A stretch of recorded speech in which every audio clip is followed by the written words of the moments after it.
What's going on, Packer fans? Happy Monday. Welcome into an all-new episode of the Pack a Day podcast. I'm your host, Andy Herman. You can follow me on Twitter at Andy Herman NFL. It is Monday, which means that there is like a 48% chance that you are going to be joined by also Perri Goldstein and Grant Bills. You can find her at Perri_Goldstein. You can find him at Wisco Grant. Perri, Grant, the three of us together. It has been far too long. It is great to be chatting with you guys again. How the heck are you guys doing? So good. That hiatus is my fault. Sorry, y'all. But way to good go. To be back. Welcome back, Perri. It's nice to have you, though. Thank you. Appreciate it. It is nice to have you back. I hate to agree with Grant this early in the show, but I kind of agree with him this early in the show. The best point I'll make for the next hour. Grant just logging off at this point. He's made his point. We're good to go. It's downhill from here, buddy. Oh, it's amazing. No, it is great to be back chatting with both of you. It's been an interesting offseason already, and the offseason hasn't even really started yet. We've got obviously free agency coming up in about a week here, which is going to get very wild, very fast. We had our first trade that was not completed because it can't exactly be completed yet, but Deebo Samuel headed from the 49ers to the Commanders for a 5th-round pick. So things are picking up. The quarterback carousel started and then, abruptly kind of came to a halt when Matthew Stafford stayed with the Rams. And then whether or not he went anywhere, that's certainly going to affect the other quarterbacks. There's rumors and talk that Aaron Rodgers could go to the Giants, staying in New York at this point. It is all going to be very fascinating, very fast, and everything's going to happen all at once. I don't even know where I want to start from after that, but I think, Perri, there's only one place that I can ever start when it comes to having you on the show, which is at cornerback, because I know it is your favorite position. And of course, we've had a lot of Jaire Alexander talk as of late. The latest, of course, is that the Packers are open to trading Jaire Alexander. Haven't had the opportunity to talk to either of you about this situation. So, Perri, I will cede the floor to you and your thoughts on the situation going on with Jaire and Packers potentially and more likely trading him at this point. Yeah, well, it's gotten to the worst point it could get, right? It's not in a good spot, I'd say. Nope. Yeah, I think it's unfortunate that it's gotten here. You hope that a 1st-round pick and a guy you gave a massive extension to is someone that stays with the team for so long, especially as a blue chip talent. But I think we're pretty much past the point of expecting Jaire Alexander to be back on this roster come this coming season. So it's just a matter of like if the Packers can get any value for him or not. I actually don't feel great about them being able to get any trade value for him. I would love to hear what you guys think about it, but I think like with the amount of talk there's been out there and like the vibe with the situation, like it feels inevitable that regardless they're going to cut him. So I don't know why a team would trade for a player that they can just wait to be released. Like why give up any value if you know that regardless this team is going to release this player and he's going to be available for you not giving anything up. So I don't know if it's anyone's fault necessarily. I don't know if like there's they didn't play their cards right moment where the Packers could have done anything differently. But I think it's pretty clear that Jaire is not going to be back on the roster. And if I'm another team, I'm not reaching out to trade. I'm just waiting for the Packers to do the inevitable and trying to get him myself. Grant, did you have a follow-up to that? My thought process is similar to Perri in that I don't know that they're going to get anyone to pick it up. Because I think, Andy, the thing that I kept referencing this week on my show is your tweet about like, okay, here's Jaire's contract. Here's what he stands to make if his contract continues and you acquire him. And then you think, well, if he was a free agent, would you pay him that? Would you give him that money? And the answer is probably no. I don't know why anyone would acquire him. It's a bummer of a situation for both parties. It's a bummer that Jaire couldn't play more. It's a bummer for the Packers that they didn't have him play more. Obviously wasn't available this year against the Eagles in the playoffs. And Andy, maybe your memory better serves you, but I was looking up whether or not Jaire was available against San Francisco last year in the playoffs or against Detroit in week 18 2 years ago. And I can't remember. I know he played against Tampa because he had some big plays in that game. But I'm just thinking Jaire's been probably Brian Gutekunst's most game-breaking defensive draft pick. And I'm just trying to think of like his best picks. He's certainly been one of their better defensive players. And it's another guy in this last half decade, or if you want to extend it back even further, where you can look back as a Packers fan and say, man, if he was healthier over the course of his career, maybe some games would have gone differently. The Tampa game would be the first one that comes to mind, but he played in that game and played really well. I'm trying to remember the last couple of years, but I guess that's my thought. To build off of what Perri said, I don't feel great about getting trade value, and a bummer for both parties, and a what if for Packers fans, I guess, looking back, which is a bummer. Yeah, he did have that interception against Dallas in the playoffs last year, and then had a pretty good game against San Francisco following that. So they did have him for those 2 games, and it just goes to show you when he's out there and he's playing, he can make an impact. And I think that Dallas game is actually a pretty phenomenal example of that. The trade value conversation is interesting, and it ebbs and flows, and it goes all the way from people thinking they're going to get like first round picks to they're going to get absolutely nothing, and then everything in between. I talked about the Jason Wilde article that he wrote. He talked to 3 different NFL executives. One said something to the effect of it would be like a 6th round pick, or that he didn't know that they would get a 6th round pick for it. Another executive said they thought they'd get something a little bit more than that. And then another one said that he thinks that they would ask for a 3rd and probably settle for like a 4th or a 5th round pick. So even within NFL executives that Jason Wilde was talking to, it was a pretty wide ranging in regards to what Green Bay could get in return. I think they get something. I just don't think it's going to be anything super fantastic. I think it's going to be conditional 6th, conditional 7th, conditional 5th, something in that range, give or take a little bit. And, I think that just is what it is. Perri, to your point of like, well, if they're going to release him anyway, I would make a pretty similar argument actually to Deebo Samuel, who we just talked about, of they were going to release him anyway. And it just takes one team to be interested and say like, you know what, we really don't care about the 5th, 6th, 7th round pick, whatever pick that is. If we want the player and we want the ability to get him on our team and be the sole negotiator of any future contract or anything like that, again, it just takes one team to be interested. I think there will be. I have heard some rumblings that there have been a couple teams that have already reached out to Green Bay. So again, I think there's something. I'm just not super confident it's going to be anything that moves the needle in any sort of significant way. Perri, I see you're already chomping at the bit. No, I agree with you. I think it's an apt point. I think if somebody loves the player enough and sees value, and then there's a need, and they're like, we don't want to give him the choice for him to be, because when he gets released, then he gets, kind of the power to decide also. Because I'm sure he'll basically be a free agent, right? And I'm sure at that point there will be a number of teams vying for him. So if you are that interested, then yes, you do make a good point that you'd rather just go and make that decision before anyone else can come to the negotiating table. I think that's what's going to be interesting, is just what interest that they can drum up. Can they get teams competing against each other? It's such a weird dynamic with Jair, because I don't think there's any question that if this is healthy Jair Alexander, he's the number 1 corner on the market in any capacity, whether it be via free agency, trade, or anything else. It just so happens that he has not been healthy. He has not been himself. He's been for 4 years now, basically banged up and injured in some capacity, which is why Green Bay and Jair Alexander are in this position in the first place. It all comes down to, again, what some team is willing to offer. Perri, you mentioned it. Grant, are you in the same boat of like, do you see any opportunity for reconciliation at this point, or is it just done? I mean, I guess you never say never. I just don't know why it would make sense for either party to return at this point. You know what I mean? I totally know what you mean. Yeah, like I don't think it's happening. So no, I have not concocted or come up with some situation in my mind where I think he's back on the Packers. No. Did you see was it Silverstein, I think, reported that Green Bay didn't even go to him with a pay cut opportunity? Like they just knew he was going to say no. And they're just like, we're not even, going through that, whole process. Like it just seems, I would, of all the things that would shock me this offseason, and maybe the thing that would shock me the most is if we enter week 1 of the regular season and Jair Alexander's lined up at number 23 at corner for Green Bay. I don't see a world in which it happens. Well, and I'm trying to think from an organizational perspective, and the Packers have plenty of experience with this, with Jair over the last couple of years, and then with David Bakhtiari.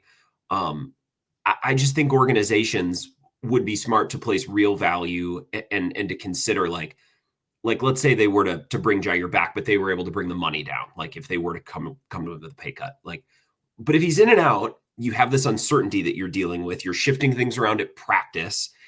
As a head coach or as a general manager, you're up late at night wondering if and when or how. I just think certainty sometimes is as valuable or more valuable as as high level play. Like, would I rather have a David Bakhtiari at left tackle, who's unbelievable when he plays, but I don't know when he's going to play, or player X, who's a 7 out of 10 instead of a 9 out of 10, but I know he's going to be there every week and I can build a game plan around it. Like, I think there's a lot of value there. And I think the Packers, even if they could get Jair's number down, which is something to Silverstein's report they didn't even explore, it's the uncertainty and it's the shuffling around every week that just has to get really old. And that's got to be detrimental on a real football level too, past just, annoying head coaches and stuff. I don't think the money was really ever like, I don't know. In my mind, money was never really a factor in this conversation. Like, they paid him the contract because he's worth the money. When, like, to Andy's point, like, when Jair is healthy and on the field, he is one of the best corners in the league. I mean, he won an all-pro nod for a reason. So I think, like, yeah, you could factor in getting him at a lower cost due to everything that we've discussed. But I don't think that is, like, of all the variables in that we, have to look at in this scenario, it's probably, like, last on the list of what's most important to the team at the moment. I think if he was healthy and available and the relationship was in a good place, like, I'm sure the Packers would be happy to shell out as much as Jair would be willing to take to keep him. So I kind of get why they were like, this isn't even worth trying to figure out how to get him back on a negotiated down deal. That's not really, like, why we're in this position in the first place. They have the money, they have the cap space to do it. I mostly agree with that, in the fact that if he's healthy, it's the contracts are not, like, it's a non-issue completely, right? You just pay him. I think it's somewhat of a combination of, like, you have this 17 million contract plus with somebody who can't play, with the bigger piece of it very clearly being that he has not been able to play consistently for 4 seasons. But you add on top of it 17 mil that you can get out of. And I think that definitely plays some factor as well. But to your point, again, biggest thing is the injury issues and his inability to get out on the field. And to your point, Grant, availability and consistency, it's key. If you can't be out there, if you can't be consistent, I mean, you as a coach want as much consistency from that availability standpoint, but also what you're getting on the field. We'll talk about Josh Myers a little bit later, but the hard thing with Myers is he'll give you an A from time to time, but he'll give you an F from time to time. And you don't know if it's going to be an A or an F in any given moment, in any given week. You're just never sure what you're going to get. That makes it so hard to game plan for. You don't know if you're going to have your all-pro corner out there in Jair Alexander, or if he's going to miss 8 consecutive weeks out of nowhere. That makes it very hard to game plan and kind of put together a plan for the season when those are your variables. Variables are not good when you're a head coach or a GM. You want as many constants and consistence as possible. And when you have all these variables that are out there in the ether, it makes it really hard to kind of game plan and just set up everything that you need to for the course of the season. And that's clearly, I think, one of the reasons why Green Bay might be trying to go in a different direction, just get a little semblance of consistency moving forward.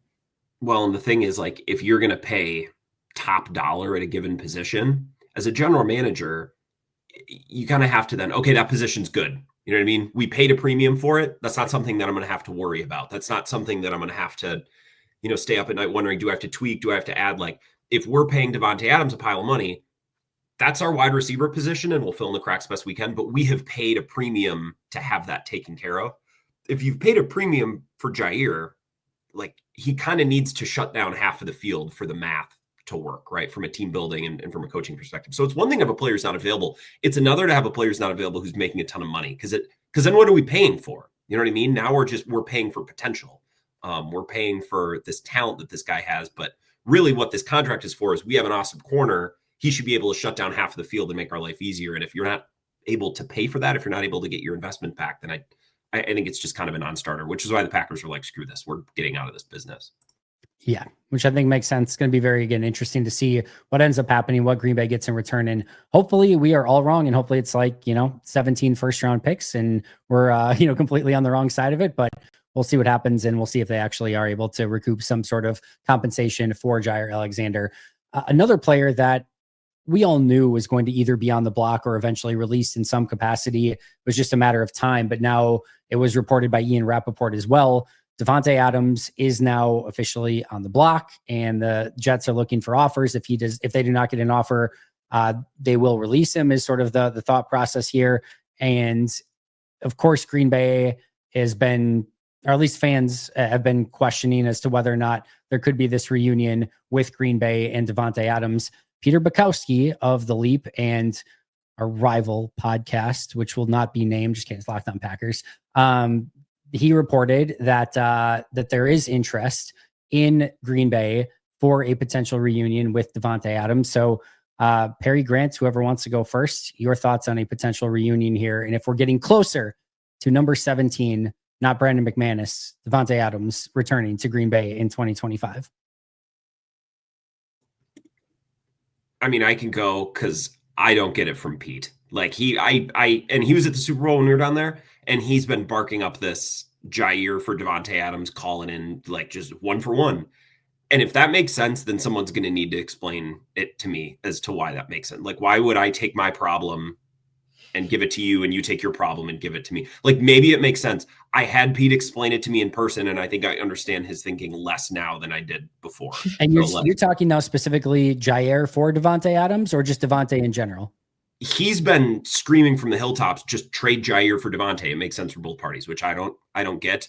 I don't think acquiring Davante makes any sense for the Packers the same way that it wouldn't make sense for me to trade to Jair, right? We just talked through that. So it's different position, but it seems similar. At least it's the inverse, right?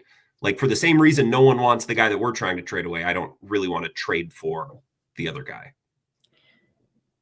Davante actually solves a problem and a need for the Packers. He plays. Right? That's obviously a huge difference. And like, when you look at the numbers, like, Davante played for two of the worst offenses in the league last year. Okay. He played for the Raiders and the Jets and still had an over 1,000-yard season and 8 touchdowns. Like, two of the worst offenses that my eyes bled watching. I even watched one of them live, and Davante still looks fabulous. So I'm not talking about a trade, like including Jair. I'm talking purely Davante, trading for him in a vacuum. He solves a problem. He plugs a hole. He obviously will change the dynamic of the offense and of the wide receiver room as a whole. And I think that should probably be like discussed, because anytime, and we'll talk about another name that has been floating in the ether that I learned about today. When you bring in a wide receiver one, which, this man certainly is, it changes things. But as far as talent, he has it. And if you want to bring age into the question, doesn't matter. He still produces at like a supremely high level. We can talk about, because I actually have some ideas. I was discussing them tonight over dinner, around like what a trade package could look like with the Jets. Never included Jair Alexander. I think there's a world where this happens. And I'm trying to not think about it from I would love to see Davante back because I loved him, the first iteration. I'm thinking about it from trying to be a little bit more objective. Yeah. I think it actually, it doesn't not make sense. I'm very curious. Well, actually, first, before we get to that, Grant, I want you to, as best you can, regurgitate as much of the Bukowski idea of trading Jair. No, he's already shaking his head. Okay, I remember nothing of it. The only thing I remember is you get exclusive negotiating rights. I think he was talking about that. And I'm like, I remember very little. I remember nothing of it. I think he said that, or maybe that's just something that my brain's filling in the gaps. That makes a ton of sense. So, I mean, all right, so let's just role play out Jair for Davante for a minute. You can theoretically, I think, find a world in which Perri's already being like, no, I don't think so. I think you can figure out a way that this makes sense in some capacity, simply because you are both looking for something in return for either of them. Perri's gonna lose it. She's just like, she's very against this. I don't even no, you're not allowed to unmute. I just want to get your reactions on video. I'm sorry for anyone that's watching it or listening on the audio version. It's just go and listen to this portion on the video, because Perri's reactions while I'm going over this are just priceless in and of themselves. We'll try to do them justice and play by play as we go along here. But you're basically, for Green Bay, you're trying to get anything you can for Jair. For the Jets, you're basically trying to get anything you can for Davante. You're both theoretically, or at least possibly, For Jair, probably going to need to work out a new contract when he gets to a new place if some team were to trade for him. For Devontae, you're absolutely going to have to work out a new contract when he gets to a new place. So there's not really any kind of question there. So you're basically looking at these two players that are in almost identical situations. Devontae, as Perri mentioned, makes sense for Green Bay. He'd be their number one wide receiver, would fill a gap, be a solution. Jair, if DJ Reed does in fact leave the Jets and they are in a situation where they are looking at a potential replacement for DJ Reed or want to continue to try to win now in some capacity, this could theoretically make sense for them as well. The hard part though with these sort of trades is twofold. Number one, you have they'd have to feel like it was equal value. So for example, you would have to have a situation where the Packers felt like Davante Adams was worth the same draft capital that they think they can get in return for Jair Alexander. And it has to be the exact same situation for the Jets with Davante Adams, that they feel like Jair is equal value for Davante. And sometimes teams just don't see eye to eye on that stuff. And if there is any discrepancy, if the Jets are like, we actually view Jair as a 7th rounder and we view Davante as a 4th rounder, and then, Green Bay feels like knows that they can get a 4th or 5th rounder for Jair on the open market, you just end up shipping them other places and doing the deals separately, right? And it makes more sense to do it that way. I think the other aspect of this that's always difficult is when you have a player for player swap, especially in this situation where Jair has had all the injuries that he has. Now you have to do, basically the physicals on both sides and figure out a way. All right, now Davante's got to pass his, Jair's got to pass his, and you just add more complexity to that as well. So I think it's more likely that they are in separate deals, but I don't think from Peter's standpoint, it's completely this bizarro freakazoid, no chance in hell kind of deal. I just don't think it's very likely. It's the contracts for me, right? Like I don't want Davante on that deal. But you wouldn't. No, nobody's taking Davante on that deal. It's sort of like the pre-known idea going into that is like Davante. I have as good a chance of playing for whatever, like the 35 million that Davante is supposed to make this year as Davante has of making the 35 million. So like it's fake. It's like that meme of like, it's fake. We made it up. It's not real. Like, it's just, that's exactly what that contract is.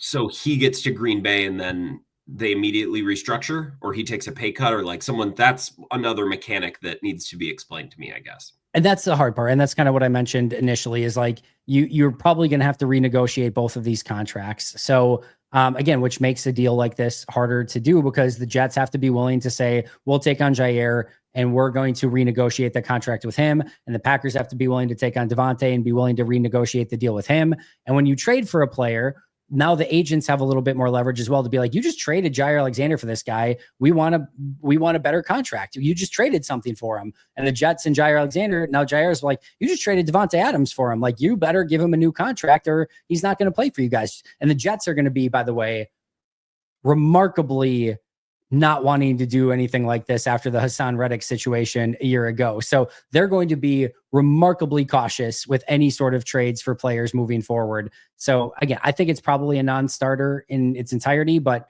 I can at least see Peter's vision as to where he's coming from here, which Perri still is not a fan of. This trade just feels like bad business to me. And I feel like the Packers don't do bad business trades. The Jets do, like we've seen them do it. That's a no shade for if there are any Jets fans listening, like we've watched it. The Packers don't do this is stupid. This feels like, no offense to Peter, he does make good points, occasionally, but this feels very like fandom based trade, like Madden based. Oh, the Jets and the Packers, there's a history here. They'll do this trade. That's the vibe I get with this. The ages don't match, like the needs don't match. To your point, Grant and Andy, the contracts don't match. There would be so much work for both sides to have to do, like, once the trade is done. It just like, I think it's supremely difficult to find a true one-to-one swap for players. And this one doesn't feel like a good fit at all. Yeah. And I totally get that. I don't think it happens, but it's an interesting conversation nonetheless. Let's go to the other big trade talk thing that happened over the course of the last few days. And that is DK Metcalf. I talked about this the other day. but we got the initial tweet from Corbin Smith that keep an eye on the Packers. They've already had conversations with the Seahawks. This was on Friday, and they've already got an offer out on the table of a high pick and a young receiver. Peter Bukowski then confirmed it. Brian Nemhauser, who's a journalist that covers the Seahawks for over 18 years, says DK is not going anywhere. Corbin Smith then says that the Seahawks would want pick 23 plus either Romeo Doubs or Dontarian Wicks, which again gives you a little bit of a reason for pause. Obviously, it's Dontavian Wicks. And then said anything else than that, it's not happening. Matt Schneidman then comes in and says, according to a source, there's been no contact or negotiations between the Packers or the Seahawks. He did say as of now, but regarding a DK Metcalf trade. And then per Corbin Smith again, he said, I'm sticking with what I've been reported or what I've reported. I trust the sources I've spoken with.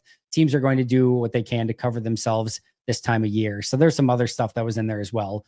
But DK Metcalf, Green Bay Packers, this is one that Justice Mosqueda has been pushing for. I've talked about it. I did a full episode on it a few weeks ago as to whether or not Green Bay could potentially trade for him. Maybe there's something there. Maybe it's much ado about nothing. Grant, I'll start with you this time. Your thoughts on a potential DK to Green Bay trade, if it makes any sense. Well, this broke it Friday. This is my favorite sports story in the last couple of years. This story will ever, it was for always have a place in my heart because I had to do the last 2 hours of our morning show on Friday. Oh, 4 hours you of got Bill, lucky. and then 2 hours in the evening of my own show. And I was like, it's Wisconsin, Michigan State preview, which is fine, but that's not filling 8 hours. And this broke 15 minutes right before our midday show went on air. I'm like, it was manna from heaven. I mean, the fit is incredible. You put him in Christian Watson's spot. He's not the precise, I believe the phrase bucket getter has been used maybe by Pete. Or maybe I'm misremembering that, a guy who's going to run a super precise route and be, good hands on 4th and 6 when you got to have it. He's probably not going to be that guy, but he can be Christian Watson. And then you can hope that Reed and Wicks and Kraft continue to progress. It's not like you blow up your entire young core. Romeo Doubs is probably the player that was in the trade talk. It probably makes sense to ship him out because you're not really sure. Do we want to extend him or not? Oh, who knows? Okay, so trade him. He makes perfect sense. I just feel like Seattle has no reason to move him if they don't absolutely get a Godfather offer. And I don't think the Packers are going to give it to him. So that's where I think the dream at least dies for now. We'll see. Godfather offer. I like that term a lot. Really like that. The last report was what, Romeo Doubs in a first? I see why the Packers aren't going to do that, but would they do it for Dobbs in a second? I think that needs to back off a ways. And why would Seattle back off? They don't need to get rid of him. He's not disgruntled as far as we know. He's a good player and they're contending. They're trying to win. They're not in a great position from a salary cap standpoint. They're definitely over the cap, but we know how this stuff works. They can get under the cap and find, money in the banana stand if need be to pay DK Metcalf. So that's within the realm of possibility. Needs an extension anyways. So if you just extend him, you can push that money like that. That actually helps them. Very true. Very well. Or they can get rid of him, but why get rid of a great player if the option is keeping him and, lining your money up? A DK trade would again feel like one of those things. Why are you giving a NFC contender the push that it needs to probably be great? DK on the Packers would, just to Grant's point, that's a slam dunk for this team and for this offense. I see if the trade happens, sign me up. I have no notes. 10 out of 10. First round pick would be hard to stomach. I think other teams would do it. I think the Packers wouldn't. I can see another team sending a first round pick. It doesn't feel like something Brian Gutekunst would do. And I can't imagine the very first time that Goody trades away a first round pick, it's for DK Metcalf. And that's not even anything against DK Metcalf. A wide receiver, nonetheless. A wide receiver. He wasn't even a first rounder in his own second round, late second. Yeah. Right. He's obviously fantastic. And I think if another team made that trade, I would be DK is that dude. He's more than Christian Watson. He would do more in this offense than the Christian Watson role. He'd be, he'd be a star. And again, I think he would be that oomph that this offense supremely missed this past season. But again, why would the Seahawks, an NFC foe, do that if they don't have to? I'm kind of in the Grant category where I'm like, if it happens, oh yeah, oh hell yeah, I'm all for it. Get me the jersey. But like, I would be like side eye, like, are we missing something? Is something happening inside? Is there a locker room situation we don't know? Like, why would the Seahawks do that? This is my biggest issue with it, is because you just said you get the jersey. He can't wear number 14 in Green Bay. It just, I can't picture him in any other number. So like, what's he gonna do? Like, That's your issue? Yeah, that's my issue. And obviously the most logical and reasonable like debate, topic here of like, if he can't wear number 14, it's just not even worth it. You just like, the number is way too important. I can't, like, what's he gonna do? 84? I can't watch DK Metcalf don number 84 in Green Bay. Yeah, it's vomit worthy. So I don't know. Now, the other thing too is there was a report today from the aforementioned, I don't even know what was his name again, Corbin Smith, that the Bills and Chiefs are now have interest in DK Metcalf as well, which those teams would make all the sense in the world. And you could easily see either of those teams giving up a first round pick, maybe to add DK Metcalf to their offenses to try to put them over the top with, especially to quarterbacks like Mahomes and Allen throwing the ball down the field. Metcalf could potentially make a ton of sense for either of those teams as well. Just don't see it. Literally hate to see him on the Chiefs. Like, hate that so much. So they could actually push the ball down the field again, which I'm sure Mahomes would love to do, especially after losing in a Super Bowl. Like, it's one thing to win Super Bowls and play boring. It's another to lose them and not, get to sling the rock over the field. Another thing, because I took a ton of calls on this on Friday, a first or a second round pick, that's ridiculous. And I think the price is steep. It's also funny to me, and I'm a part of this, so I'm not like calling out Packers fandom. I'm a part of this. It's funny how quickly we go from, Goody, you gotta go all in. Like, you have to, like, this is the offseason where you have to go for it. And then the first thing that comes up where it's like, yeah, it might be like Dobbs, too steep, high pick. It's like, not a chance. You can't do that. It's like, well, I'm not saying that I want the Packers to overpay. Pick a lane. But I know a lot of Packers fans are like, we need a Woodson or Reggie White or Julius Pepper, like one of these moves. And like, players that great, you're not going to get them cheap. You might get them on short-term contract like they did with Peppers. You might, but like, it's going to hurt a little bit when you have to go get one of these guys. So I just think that that's funny. And I'm totally a part of it, because I've been yelling about how they need to get more aggressive, and then they get an opportunity. I'm like, hey, it's a little much, baby. It's just funny. Scared money don't make money is a thing that I think people say. I'm not exactly positive, but it sounds like something you say all the time. You mean? That's yes, exactly. Yeah, I just go along saying that pretty much all day. Like, especially when like I'm like making a purchase of like, oh, what they raised, Mountain Dew Kickstart to $3. Oh, you know what? Scared money don't make money. So we're gonna buy 7 of them. All right. DJ Reed is the next one I wanted to talk about here as we continue our spin around the NFL rumor mill. Rob Domofsky reported that he's been in touch with an agent, and an agent specifically said that Green Bay is going to be a player in this year's free agency market, and specifically stated that defensive. You're full of it today, Perri. We're getting peak Perri Goldstein. I'm sorry. It's just like, Green Bay is always a player. Green Bay's always in the mix. They're always on the phone. Like, I don't put stock into these. Like, I love hearing it, right? And it's fun to have these conversations, and DJ Reed would be awesome. But like, the as soon as you said like in the mix, I'm just like, I didn't say that. I said a player. Sorry, a player. Here's the other thing too. Like, I actually want to fight back on this for a second. Perri, Some of us have to take that phrase and turn it into 6 hours of content a day. So you laugh, but some of us make our livelihoods off these. Perri Goldstein. Here's the other thing I want to say. Goody has had money to spend 3 times. The 3 times he's had money to spend, Jimmy Graham plus Mercedes Lewis plus like Quentin Dial and a few other things, Muhammad Wilkerson. I know Muhammad Wilkerson as well in that very first free agent class. So like, Jimmy Graham, Mercedes Lewis, Muhammad Wilkerson plus other stuff is not a small free agency class. He follows that up with Billy Turner, Zadarius Smith, Preston Smith, Adrian Amos the very next year.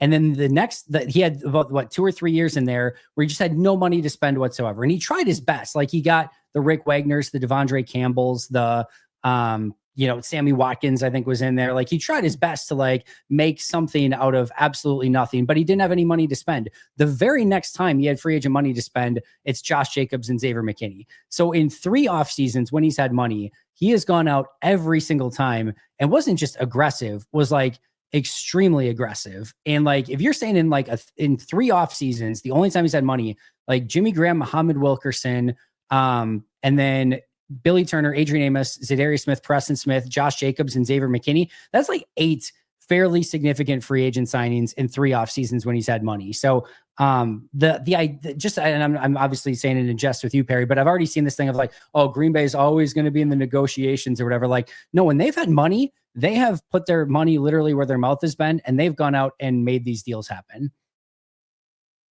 I know you're just joking with me. But I think it's warranted to also like pump the brakes a little bit, especially on March 2nd when we're recording this, that like agents also have a stake in this game for the players that they represent. I'm removing Perri because we're not pumping brakes on anything. This is peak off season, and we are going all in Perri Goldstein. She's immediately giving me the finger. Okay, fine. I'll be crazy and all in with you. Ah, yeah, DJ Reed. No pumpage of brakes, Perri Goldstein. Talk about DJ Reed. Woo! I mean, he would be sick. He fits a need also. Like he's like firmly in the mix of someone that I would hope the Packers would be interested in this offseason. Like we need a CB1. We just talked about the one that's leaving. There you go. So just to kind of finish the previous point, as the Packers will be a major player in free agency, Goldstein, he mentioned defensive end or defensive line, corner, and wide receiver as the positions that Green Bay is going to be aggressive, extremely aggressive. Nobody's ever been this aggressive. It's the most aggressive anyone's been in the history of aggression this offseason. And apparently, again, one of the names that was out there that Green Bay could have interest in was DJ Reed. So Perri very clearly all in on DJ Reed and is wanting Green Bay to do everything they can to go get him. Grant, I'll let you go on a DJ Reed tangent and or an aggressiveness tangent, whatever you want to do. We're off the rails. I mean, I think DJ Reed would be great. The further removed we get from the season, Andy and Perri, we talked all year about how, well, they're SOL at corner. They got nobody at corner, and corner's a nightmare. And I still don't think they were that great at corner, but I don't know that it really hurt them that much. And maybe that's because they didn't play a ton of elite quarterbacks. Like maybe if let's say this magical world exists where there's a great free agent available at every position, right? Which isn't true, but let's just say for the sake of this conversation, there is. I think the Packers' money would be better spent on an impact edge rusher, right? Or a wide receiver.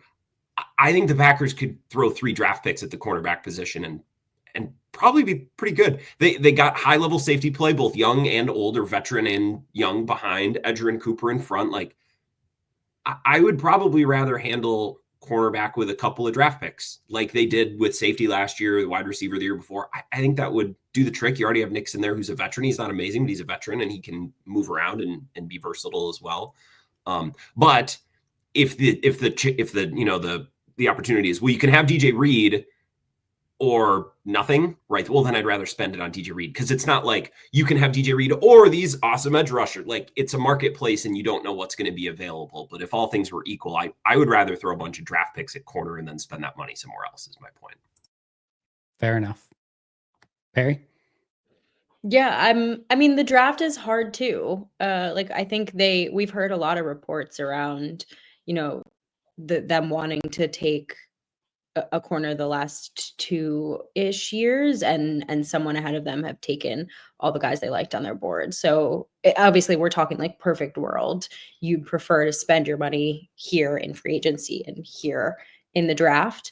But I think it's the same issue that you talked about with free agency that it's really always unclear who's going to be available.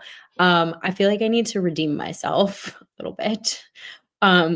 I am very excited about the Packers having money available to them and also the fact that I might be like moving us into our next segment and I didn't mean to do that so naturally. But they don't have a ton of guys, if any, that they're actually re-signing of their own free agents. And that it's a very rare year for them in that regard. They usually prioritize those. And this is the first time in quite a while that there isn't at least 1 or 2 are like, okay, well, they're definitely bringing X and X back. And that takes up, this amount of money. And so it leaves us with this. Like the money that they have is really going to be only for either for people who are available. So it's going to be a unique year for Goot, and I am excited to see what he does with it, Andy. It's going to be fun. You know, they're just going to be in all the conversations and they're not actually going to do anything anyway. So, I mean, maybe I just keep myself that way and then I just get excited. Like when Xavier I'm McKinney messing with happened, you. I couldn't believe it. I couldn't No, believe it. no You're redemptions needed. You're Perri always a Goldstein. bridesmaid, never a bride. No redemptions needed. Your points are all very, very valid. And I do think, like, even Goody last week was talking about, like, you know what, the price has to be right. There has to be the right free agents out there. And it doesn't always end up that way. And the free agent class is very mid this year. And I'll be frank, I have no real interest in DJ Reed. Like, DJ Reed at like a normal contract. I know you're going to be mad at me now. I know you're going to love that. I thought I was being picky. I'm glad that Andy are aligned on this. I didn't mean to rain on the DJ Reed parade. This made my night. Continue, Andy. I think they need to go and spend money in free agency. I just don't have a ton of interest in DJ Reed. DJ Reed at like, I don't know, 8 to 9 million per year sounds awesome. Like DJ Reed at like 23 million per year sounds terrible. So that's just, I think he's going to be a solid number 2 corner. He doesn't fit Green Bay's profile of what they usually like at corner anyway. I just don't see him being their answer. I don't totally buy that Green Bay has a lot of interest in him. Also, if they get him, right, if they get DJ Reed, he's a good player that will add to this team. It's not, it just is like, is it worth the value of what you have to give up to get him at this point? But I think there's better ways to spend that money to make this team better in other situations. And Grant, to your point, I'm kind of with you too, of like, sign me up for more pass rush. And Grant, if we're doing like, what's the ESPN show where they hand out points? Like Around the Horn? Yeah, Around the Horn. Grant's got a lot of points on Around the Horn today. Perry's just in the negatives. I'm just kidding. I'm probably well in the negatives. Good. No, I don't even remember what I was saying, but I think there's opportunities to spend elsewhere that make this team better than going out and spending a huge contract on DJ Reed or maybe even one of the, like any of the top corners. I'm more like a Paulson Adebo, sort of type signee, add to the room a little bit more than like maybe one of the top tier guys in this free agent class. But you did bring up re-signing players, and one of the players that is of interest for Green Bay is Josh Myers. There was a report on Sunday that there is a large market for Josh Myers, that he is going to get PAID paid. All other teams are players in free agency too, apparently. And so what that means for Myers in Green Bay, I don't know. How aggressive Green Bay will be at trying to resign him, I don't know. I'm just going to say this. I'm going to be, maybe the most disappointing thing that could happen this offseason for me would be if Green Bay decides to give like some sort of like 15, 16 mil, something crazy on like a 4-year deal to have Josh Myers return at center. Yeah, I'm just going to leave it at that. That would be a very hard use of resources that I would vehemently disagree with in that situation. I don't think it's going to be the case. I think even with a large market, I think he's probably closer to that 8, 9, 10 million per year. But man, even that would be a tough pill for me to swallow, I think. I agree with you. I also just wouldn't like track with the way they've drafted the last couple of years. Like they have a number of options inside the building for them to like move if he was gone. So like and when we already talked about, like, he's very inconsistent. So I'm glad he has a market, and I wish for every player to get the bag because, they have a very difficult, job. And if they get hurt, like, take care of them. But if they give him the JRJ contract, I hope it is elsewhere. Grant, you agree or you disagree? Well, no, I agree. John Runyon Jr. is like the perfect touch point for this, right? Like, good player, could do a lot worse. Wouldn't mind having you here, but like not on that next contract. So good luck and go get paid. And it's funny you mentioned like, well, Perri, when you said it doesn't track with the way that they draft, I'm like, I don't know what that means. But then you kept speaking and you were like, considering the options that they have because they've drafted all of these guys. And Jacob Monk was one that Andy and I think we talked about 2 weeks ago, right? Like flashed in camp and then kind of disappeared. But they have some other options on the inside, and it's probably a room they'll add to anyways. I think you can find a serviceable center either in your system or in the draft to come in and do the job for the most part that Josh Myers has done 100%. Yeah. And I'm sure the Packers feel the exact same way. That's the one piece I don't know about. I hope you're right. You're right. To be fair, the Packers seem to like Josh Myers. Like, there has not been a discrepancy with the Packers in how they view a guy. at least from what we're told, versus how everyone else views a guy. Like you make an excellent point. It's probably worth mentioning and talking about Andy. Like they have always just spoke glowingly about him, and I don't know if they've evaluated him differently than folks like you. I don't know, but that's very true. Like they seemingly love this guy. So maybe they do. I don't know. Maybe they shock the world. I don't know. Negative points for Grant. I hope they don't shock the world. That would be a big bummer. But yeah, I think that's again, maybe if there's like a nervous, moment for me this offseason, it's going to be that. And again, if they bring him back and it's a reasonable contract, probably not a fan of it, but I can at least understand the logic to some extent. Bringing him back on a big contract is going to be very, very difficult if that's the direction that they go in. All right, I want to wrap this up with one final question for today. I think this is a fun one. What should be the Packers' biggest goal of this offseason? And I don't necessarily mean this in the, well, they need a number one wide receiver, or they have to get a defensive end, or like what should be their goal to improve the team? For example, maybe it's that they need to get more pressures, which is why they need a defensive end, or they need to make sure that Jordan Love is living up to his contract and be the best version of Jordan Love, which is why they need a better offensive line or a number one wide receiver, or just in general. What is the Packers, or what should be the Packers' biggest goal this offseason? I can go first, Grant, if you need a second to do think. Go ahead. This is vague maybe, but I think it can encompass a few things. I think the Packers need to determine what their identity is. And I think they're getting there, but I don't know if like being the youngest team in the league is like, I feel like that's been their identity the last 2 seasons. It's like, look at all this really young talent. That's so exciting that they're the first, youngest team to do all the things that they've been doing, but that's not sustainable. And so I think they need to determine like what their identity is going to be and then like build off that. They have some like really wonderful core pieces. Are they going to be this offensive juggernaut, this amazing running game that we saw? And are they going to build off that this offseason? Are they going to lean into the top 10 defense that Jeff Hafley showed us he can build? Just like what is that identity? Because I think that they felt a little like listless this past season. And they need to figure out like what it is that they are, what their core is, what they're building around. Okay, I like that. Grant, what about you? They got to grow up, and that means a lot of different things. Like the guys who are going into year 3, and I thinking specifically of Tucker Kraft, Jaden Reed, Dontavian Wicks. Like it's time to grow up a little bit, be more consistent, be more trustworthy for your quarterback. Wrangle in the practice habits, the focus, the attention to detail. Same goes for Jordan Love as a vocal leader. And you heard Goody and Matt LaFleur both talk about that there in the year presser.